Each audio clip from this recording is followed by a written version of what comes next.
الله وبركاته.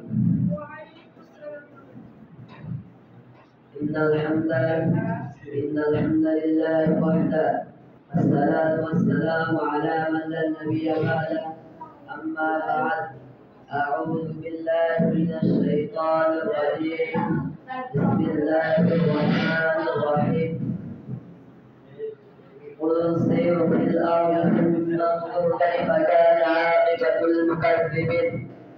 আলহামদুলিল্লাহ, সমস্ত প্রশংসা, সমস্ত গুণগান সেই একমাত্র মহান রব্বুল আলামিনের জন্য, যিনি আমাদেরকে সৃষ্টি করেছেন এবং তার অশেষ মেহেরবানিতে আজকে আমরা আমাদের মাদ্রাসার একটি সাপ্তাহিক আঞ্জুমান, এই আঞ্জুমানে বসে থেকে আমাকে কিছু বলার এবং আপনাদেরকে কিছু শ্রবণ করার তৌফিক দান করেছেন। সেই জন্য সেই মহান রব্বুল আলামিনের দরবারে সকলে শুকরিয়া জ্ঞাপন করি, সকলে বলি আলহামদুলিল্লাহ।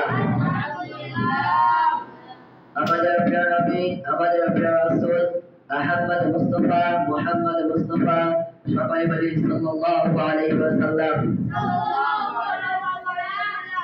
আজকে আমার সংক্ষিপ্ত আলোচনার বিষয়বস্তু হচ্ছে এমন একটি জিনিস নিয়ে, যে জায়গাটা পৃথিবীর মধ্যে সর্বোচ্চ নিকৃষ্ট জায়গা। আর এই জায়গায় যাওয়ার সময় আমাদেরকে এমন একটি দোয়া করতে হবে, ওই জায়গায় যাতে আমাদের পাপের চেয়ে সওয়াব অর্জন করতে পারি। এই জন্য রাসূল সাল্লাল্লাহু আলাইহি ওয়াসাল্লাম আমাদেরকে দোয়া শিখিয়ে দিচ্ছেন যে লা ইলাহা ইল্লাল্লাহু ওয়াহদাহু লা শারীকা লাহু লাহুল মুলকু ওয়া লাহুল হামদু ইহয়ি ওয়া ইউমীতু ওয়া হুয়া হাইয়্যুল লা ইয়ামুতু বিয়াদিহিল খায়রু কুল্লুহু ওয়া হুয়া আলা কুল্লি শাইইন কাদির। এর উক্ত দোয়ার ফজিলত এ সম্পর্কে রাসূল সাল্লাল্লাহু আলাইহি ওয়াসাল্লাম বলেন, কোন ব্যক্তি যদি উক্ত দোয়াটি বাজারে প্রবেশের পূর্বে পাঠ করে, তাহলে আল্লাহ তাআলা তার আমলনামায় 10 লক্ষ নেকি রেখে দিবেন। সুবহানাল্লাহ। রাসূল সাল্লাল্লাহু আলাইহি ওয়াসাল্লাম বলেন, যদি কোন ব্যক্তি উক্ত দোয়া পাঠ করে বাজারে প্রবেশ করে, তাহলে আল্লাহ তাআলা তার পাপের খাতা থেকে 10 লক্ষ পাপ মিটিয়ে দিবে। সবাই বলে সুবহানাল্লাহ। রাসূল সাল্লাল্লাহু আলাইহি ওয়াসাল্লাম আর বলেন যে যদি কোনো ব্যক্তি উক্ত দোয়া পাঠ করে বাজারে প্রবেশের পূর্বে, তাহলে আল্লাহ তাআলা তার 10 লক্ষ মর্যাদা বৃদ্ধি করে দিবে। সকলে বলি সুবহানাল্লাহ। মহান আল্লাহ তাআলা বলেন, কাল কিয়ামতের দিন প্রত্যেকটি আদম সন্তান তার একটি নেকির জন্য, একটি সওয়াবের জন্য ছোটাছুটি করে বেড়াবে।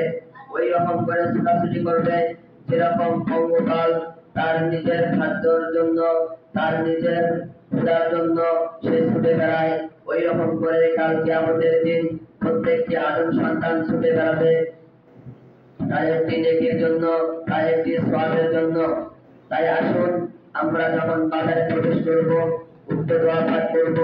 আমরা যদি উক্ত দোয়া পাঠ করি, তাহলে মহান আল্লাহ তাআলা আমাদেরকে আমাদের আমলনামায় 10 লক্ষ নেকি দান করবেন এবং আমাদের পাপের খাতা থেকে 10 লক্ষ পাপ মিটিয়ে দিবে এবং আমাদের 10 লক্ষ মর্যাদা বৃদ্ধি করে দিবে।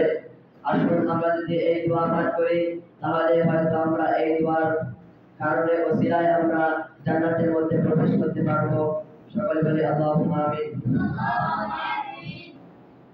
আসসালামু আলাইকুম ওয়া রাহমাতুল্লাহি ওয়া বারাকাতুহু।